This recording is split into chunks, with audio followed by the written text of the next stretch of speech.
especial saludo para todos y todas. Agradecer primeramente a los organizadores de este evento por permitirnos este espacio de múltiples reflexiones. Como pueden ver en la presentación, mi nombre es Inesit Palacios Valencia.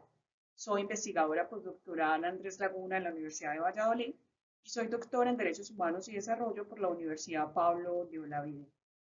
El título de mi presentación lleva por nombre Repensando el Derecho, enfrentando los desafíos contemporáneos y los avances en inteligencia artificial desde el pensamiento filosófico jurídico.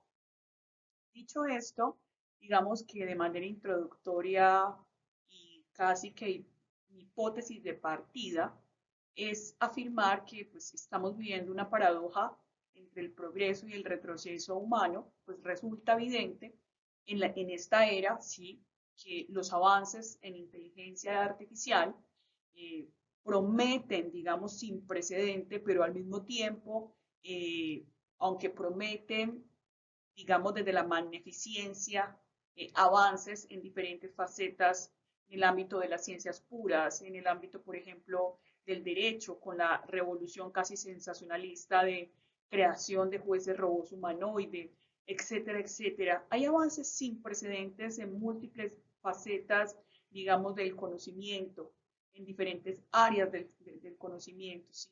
Pero al mismo tiempo, la humanidad enfrenta vigilancia masiva, armas autónomas, discriminación algorítmica y también podríamos decir que deshumanización y desconexión. Entonces digamos que estamos viviendo una paradoja entre el progreso y el retroceso, todo mediado por la inteligencia artificial o al menos por la promesa de todos los avances que la inteligencia artificial ofrece en nuestro presente y de cara hacia el futuro. ¿Sí? Entonces podría decirse que hay una paradoja civilizatoria, ¿sí? Los avances tecnológicos no siempre están al servicio del proceso evolutivo humano, esto derivado de mi hipótesis de partida, y el poder sin conciencia es ambivalente, ¿sí? El derecho como contrapeso aparece en este escenario, y la filosofía jurídica debe anticiparse y adaptarse a los nuevos desafíos tecnológicos como una estrategia emancipadora, ¿sí? Hay tres dimensiones, ¿sí? Que van a articularse al desarrollo de la presentación. La inteligencia artificial judicial, el impacto energético y la vigilancia masiva, casi que de manera silenciosa e invisible, y el papel de la filosofía como marco reflexivo para la era algorítmica mediada por la inteligencia artificial. Dicho esto, me planteo dos objetivos importantes. El primero de ellos tiene que ver con los desafíos contemporáneos en materia de inteligencia artificial y por eso me propongo identificar desafíos contemporáneos y avances en inteligencia artificial a la luz de la filosofía del derecho. Y como segundo objetivo, dado que pues, la filosofía es llamada a reflexionar y a aportar desde estructuras éticas y desde los diferentes riesgos existenciales, eh, debatir un poco en relación a estos paradigmas tecnológicos. Por eso entonces mi segundo objetivo es estudiar jurisprudencial y doctrinariamente el rol de la filosofía ante las transformaciones sociales y los paradigmas tecnológicos emergentes en la era de la inteligencia artificial.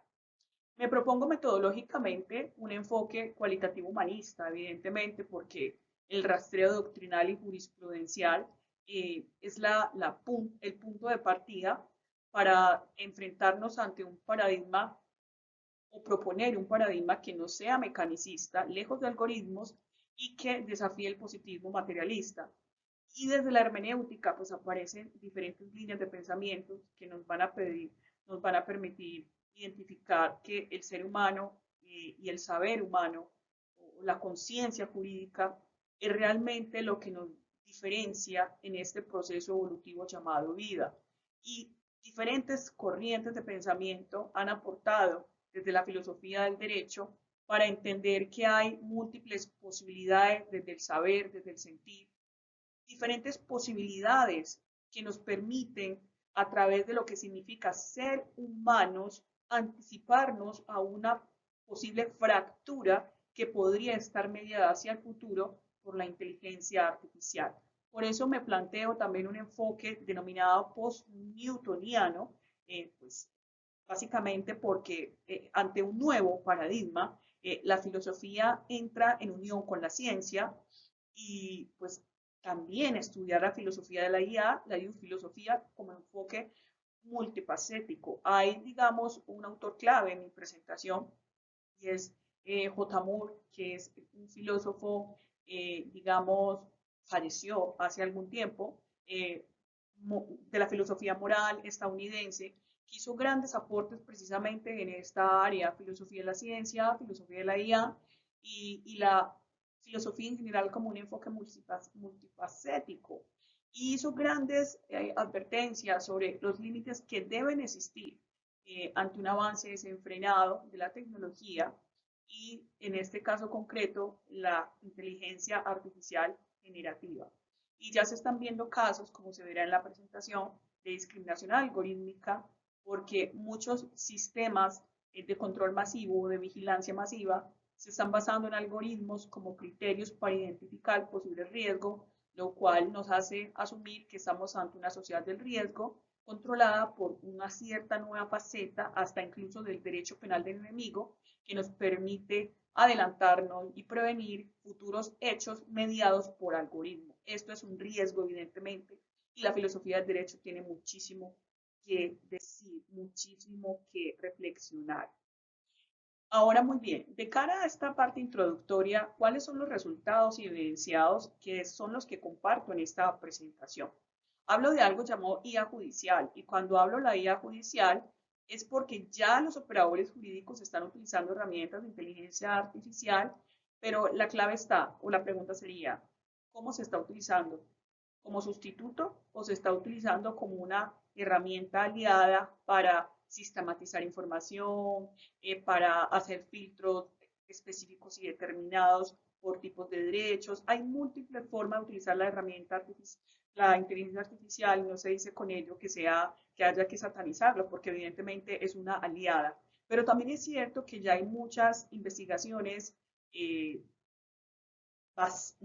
digamos, teóricamente, empíricamente y en la praxis jurídica, hay tanto sensacionalismo con este tema que ya muchos países están desarrollando jueces robots humanoides con el objeto que hacia el futuro puedan ser operadores jurídicos y esto es un riesgo hasta para el proceso existencial humano, ¿sí?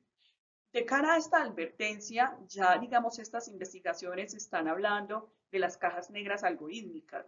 Digamos que los algoritmos de IA no pueden auditarse ni explicarse de manera tan transparente y por eso hay millones de parámetros que generan decisiones sin lógica comunicable y además que no tienen una lógica comunicable cometen errores graves, sesgos discriminatorios, sesgos históricos, como se pueden ver ahora lo vamos a ver en la presentación siguiente, en el caso de Estados Unidos, en otros casos, países a nivel europeo, por ejemplo, como fue en Países Bajos, en Holanda, etcétera, etcétera, donde se ha visto cómo la discriminación algorítmica está llevando a sesgos históricos que focalizan a determinado colectivo, a determinada comunidad, migrantes, personas afroamericanas, por ejemplo, y están identificando estos riesgos en estas personas, pero con sesgos que están implícitos en la creación de la IA generativa, ¿sí? Entonces, hay tres riesgos principales, básicamente. Inaccesibilidad al razonamiento interno, o sea, ¿dónde está el razonamiento humano en estos procesos? ¿Dónde queda? ¿Está quedando delegado? ¿Está quedando como secundario? Hay una reproducción y amplificación de sesgos discriminatorios y hay cierta imposibilidad de atribuir responsabilidades claras porque ¿a quién se le atribuye la responsabilidad? Al creador de la IA generativa, a la organización que lo usa, al ente judicial, al ente empresarial, o sea, ¿a quién se le atribuye la responsabilidad? Y en todo esto, la pregunta que surge, ¿dónde está el papel del Estado y el rol de los derechos humanos como límites al ejercicio arbitrario de quien ostenta el poder, ¿cierto? Finalmente, también en los resultados hay que decir que en toda esta coyuntura, algo que no se nos puede olvidar es la empatía no es replicable por ninguna lógica algorítmica ni por ningún pues, robot humanoide. Las máquinas carecen de empatía, compasión, razonamiento moral e interpretación contextual, ¿sí? Son atributos humanos difíciles de codificar y que se resisten a la aplicación algorítmica. Muy bien, como estaba anticipándome en la presentación anterior, pues ya existe jurisprudencia en la materia. Está el caso Compass en Estados Unidos, que es un sistema de predicción de reincidencia penal con sesgos raciales contra población afroamericana, con tendencia hacia sesgos raciales contra población afroamericana, ¿sí? Y está un caso, por ejemplo, esto lo podrían buscar ustedes directamente, el caso Wisconsin versus Loomis, un cuestionamiento del uso de la OIA en sentencias penales. Básicamente, algunos de estos casos demuestran cómo las alucinaciones causadas por la IA están cometiendo o están generando errores en los procesos mismos de argumentación jurídica, bien sea por la parte implicada, la parte acusada por la parte de defensa, ¿sí?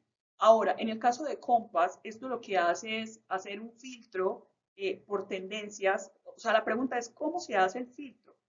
El caso más reciente fue de una persona que fue detenida porque una cámara detectaba en su perfil que había cometido X hurto. Van hacia su casa en presencia de su familia, de sus hijos, la arrestan y era un hombre afroamericano y evidentemente la persona que había cometido el hurto de la cámara era un rostro de una persona blanca. Pues evidentemente se pudo comprobar muy fácilmente que no era la persona que se había identificado en cámara a través de este filtro algorítmico. Entonces, estos son sesgos que tienen que ver con antecedentes y procesos históricos de antaño, realmente. Ahora, en Países Bajos, años más atrás, digámoslo así, hubo también un caso de apoyos económicos o subsidios que se le daban a las familias para ayudar en la crianza de los niños. Y también, digamos que un sesgo algorítmico identificó como riesgos potenciales a aquellas personas que eran no, no nativas, digámoslo así, a migrantes, y obligó a que devolvieran cantidades de dineros que eran ayudados en estos subsidios para el cuidado de los niños. Y evidentemente, pues esto se va a proceso judicial y se identifica que había un sesgo tal y fue una demanda realmente muy cuantiosa en relación a las personas afectadas y la cantidad de dinero que se tuvo que devolver. Esto simplemente para, digamos, evidenciar algunos casos de los errores que se están cometiendo por sesgos algorítmicos. Y la pregunta es, ¿quién crea el sesgo algorítmico? ¿El creador? Entonces, si el creador es el que crea el algoritmo, valga la redundancia, se está creando estos procesos matemáticos, estadísticos, con base en la coyuntura, o no en la coyuntura, con base en conocimiento ideológico o sesgos que son innatos a X persona en determinado contexto y esos sesgos son a su vez transmitidos al algoritmo que es el que crea estos errores, ¿sí? Digamos que en relación a eso hay un precedente importante también en Colombia. La Corte Constitucional ha creado un precedente bien importante en Latinoamérica en el año 2024, como lo pueden ver, la sentencia T-323, donde prohíbe el uso de ChatGPT para las decisiones judiciales. Es decir, lo que dice es, las herramientas de inteligencia artificial pueden ser un aliado, pero jamás un sustituto, porque el razonamiento y el raciocinio en la labor judicial, en los operadores jurídicos, es una labor de conciencia, el ser conscientes, pensantes. Puede ser una aliada, pero jamás un sustituto. Entonces, esto lo hace en virtud, pues, no solamente de la justicia como máxima, sino del principio del juez natural, porque evidentemente somos seres humanos y no máquinas. Otras problemáticas relevantes, ¿sí? Que hay que advertir en esta coyuntura actual. Ya se está evidenciando un posible, digamos, se alerta sobre crisis energética que puede impactar, digamos, en determinadas zonas geográficas y yo casi que me atrevería a decir que incluso a nivel mundial. Ya se está, digamos, provisoriamente entes, organizaciones internacionales a nivel que, digamos, son entes que custodian todo lo que es la crisis energética, están alertando que muy posiblemente para el 2035 puede existir una crisis energética por el uso excesivo de la inteligencia artificial.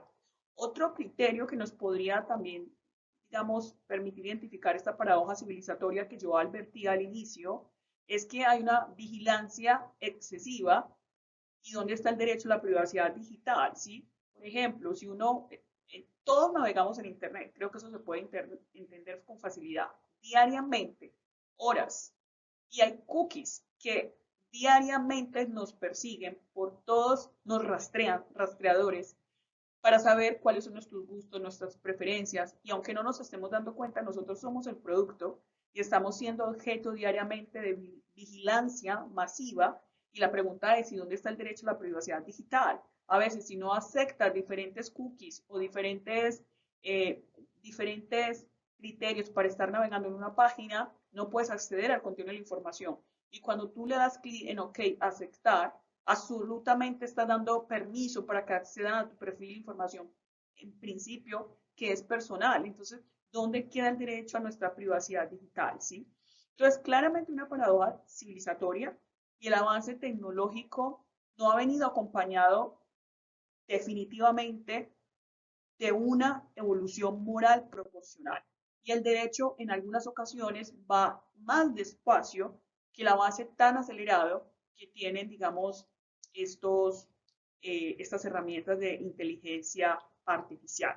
Hay pensadores importantes que pueden ser traídos a colación, digamos, como referentes indispensables para reflexionar el aporte de la filosofía del derecho a nivel humanista, ¿sí? Si nosotros nos vamos a los pensadores de la Ilustración, a los clásicos, hay tanta desarrollo hermenéutico desde la filosofía del derecho que claramente podríamos decir que un juez robó, incluso si se creasen a futuro, porque ya se están creando, no podría tener el mismo criterio consciente como lo han venido, digamos, haciendo juristas, tribunales internacionales, tribunales domésticos y los aportes de los filósofos a lo largo de la historia. Por ejemplo, la inteligencia artificial no tiene la capacidad para definir la dignidad humana a la luz kantiana.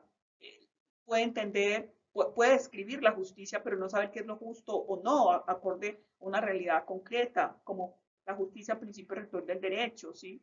Entonces, todas estas principialísticas derivadas de la filosofía del derecho nos hace pensar que es urgente replantear, pues, definitivamente todas estas alertas, no solo replantear, observar, replantear y tomar medidas de cara a estas alertas que se están planteando.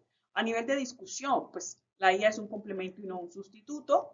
Hay que revivificar los debates filosóficos y el lenguaje como expresión consciente y evidentemente identificar, regular el uso algorítmico de manera pues urgente a nivel incluso mundial. Pues conclusiones muy rápidamente para no extenderme. Aparece un panorama de discriminación algorítmica que tiene raíces étnico-raciales históricas.